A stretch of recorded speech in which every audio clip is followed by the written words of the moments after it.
السلام عليكم ورحمه الله وبركاته. ازيكم يا حبايب قلبي؟ عاملين ايه؟ يا رب تكونوا بخير. اهلا بكم معايا في فيديو جديد. لو اول مره تشوفي قناتي، انا ام جنى ودي قناتي يوميات ام جنى.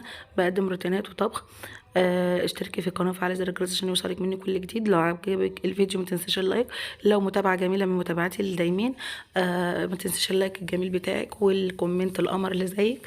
اتمنى الفيديو بتاع النهارده ان شاء الله يكون فيديو خفيف ولطيف كده على قلوبكم وسريع. تعالوا هقول لكم هنعمل ايه النهارده. هنعمل العزيزيه الدمياطي، دي نوع من انواع الحلويات. بصوا، اول حاجه عملناها ايه؟ ان احنا جبنا مكرونه، اي نوع مكرونه عندك اي شكل، وبنسلقه بنسويه كويس. هنسويه كويس قوي، يعني عايزينه بصوا مفروم، وكمان مش هنصفي الميه منه. وبعد كده هنحطه في الخلاط لما يبرد شويه.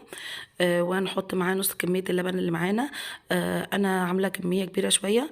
عامله نص كيلو مكرونه، عامله عليها 2 كيلو لبن. لو انت عايزه نص كميه، انا عامله صينيتين. لو انت عامله نص كميه هتحتاجي هتحتاجي لتر لبن وربع كيلو مكرونه. هتحطي نص كميه اللبن الاول مع المكرونه وهي بتتضرب. ما تكتريش اللبن وهي بتتضرب علشان تتضرب كويس قوي، عايزينها تنعم خالص خالص. وبعد كده هنبتدي نحط بقى بقيه المكونات. هنحط فانيليا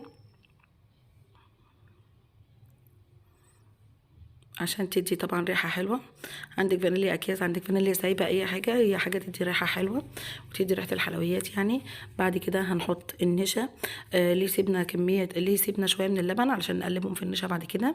تمام. بعد ما بندي تقليب حلو للنشا، بننزل بيها بقى على بقيه اللبن. نقلبها كويس علشان خاطر ما تبقاش مكلكعه. طبعا انا حطيت كميه النشا دي، بعد كده حسيت ان هي قليله شويه فحطيت تاني. هنا كده كنت حطيت برضو فيه النشا وقلبته علشان تبقى متماسكه وتمسك. احنا طبعا كده كده معانا النشويات بتاعه المكرونه، بس برضو النشا دي هي اللي هتكون العامل اللي هيخليها تربط. بصوا السكر ده انا حطيته كده طلع قليل، يعني ممكن تحطي كميه البطرمان دي كلها. هي اصلا المفروض ان هي بتبقى دلع، بس هي كانت فعلا دلع قوي. يعني لو انت حطيتي كميه السكر دي كلها برضو هتكون دلع معاكي يعني. او على حسب السكر، على حسب الرغبه. بس انا بقول لك ان شويه اللي انا حطيتهم دول طلعوا دلعين. بعد كده حطيت معلقتين سمنه. يبقى احنا كده حطينا لبن وفرمنا المكرونه اللي احنا سلقناها، وبعدين حطينا السمنه والنشا والفانيليا. تمام. والسكر. وكمان بقى في مكون مهم كده او على حسب الرغبه برضو، بس انا العزيزيه ما بتتاكلش الا بيه، اللي هو جوز الهند. تمام. جوز هند ناعم ومبشور، بتحطي برضو كميه على حسب الرغبه. تمام. ايدك فيها بقى على طول، ما بتسيبهاش خالص، تقليب تقليب كده مستمر. علشان خاطر ما تلزقش في الارضيه، وعشان كمان النشا بتتقل واحده بواحده، فلازم ايدك فيها مستمر كده بقى. ايه؟ دي جوزة الهند. انا حطيتها عشان انا بحب طعمها فيها. هي عندي شويه مش ناعمه قوي، يعني هي سيكه كده خشنه. فاللي هو كانت مديه خشونه سنه كده للعزيزيه. يعني المكرونه كانت مفرومه حلو، لكن جوز الهند كانت مديها سنه خشونه. لكن انت بتجيبيها بقى مفرومه قوي. هي كانت عندي بصوا تبتدي تتقل معاكم كده زي ما انتم شايفين مع الوقت. تمام. هي هنا هتحس ان هي محببه شويه، ده بسبب جوز الهند. بصوا بقى البقليل اللي بتطلع دي، هي كده ما تستويش الا لما تشوفي البقليل دي. تمام. بتسيبيها يعني بتاع ثانيتين 3 كده بعد ما تشوفي البقليل دي علشان تستوي معاكي كويس. هو انت كده المفروض انت كده بتسويها. هي كده خلاص استوت معانا، بس احنا هندخلها الفرن علشان تاخد الوش. تمام. بعد كده بتروحي بقى حطاها في الصينيه بتاعتك. بتدهني الصينيه سمنه زي ما دهنا كده، وبتحطي فيها العزيزيه. بتكون طبقه رقيقه شويه، ما تكونش طبقه تخينه. نزلت بقى كده بالعزيزيه بتاعتنا في الصينيتين. تمام. بصوا، انا كنت عامله حسابي ان الولاد مش هيستنوا إلا لما هي تبرد، فكنت عامله لهم صينيه يعني. وبعد كده هي المفروض ان هي بتبات في التلاجة. بصوا بقى دلوقتي ان احنا استنينا كده لما تبرد شويه، وبعد كده دهنا الوش سمنه، دهنت الوش سمنه، بعد كده دخلتها الفرن.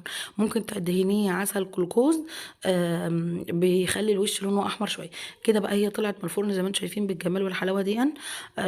قلت بقى ايه، لو الولاد كلوا من صينيه اخلي الصينيه التانية في التلاجة لتاني يوم اوريكم بقى هي بتبقى عامله ازاي، لان هي مش بتتاكل الا لما تخليها تبات في التلاجة. تمام. علشان تمسك كويس تبقى متماسكه وتكوني انت كده عاملاها صح. تمام. هي برضو بعد شويه بتمسك، يعني هي كده متماسكه، ولما بتبرد بتمسك. بس بحيث ان انت تخليها بقى متماسكه كده، متقطع قطع كده ثابته. ويكون النشا فيها اشتغل بقى، يعني يكون خلاص خدت وضعها. لازم تبات في التلاجة. تمام. طبعا انا صورت لكم زي ما انتم شايفين كده، شوفي جمال لونها وحلاوتها. دي انا حاطه على الوش سمنه، بس لو انت حطيت سكر جلوكوز بتبقى حاجه تانية خالص.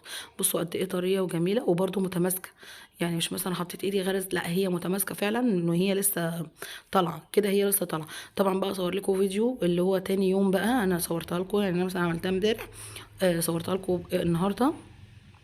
تمام.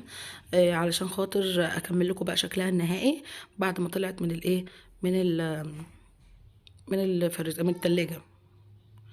تمام. هنا بقى كده خلاص دي تاني يوم. هنا عايزه اقول لك الصينيه يعني عرقانه من بره ان هي كانت في التلاجة.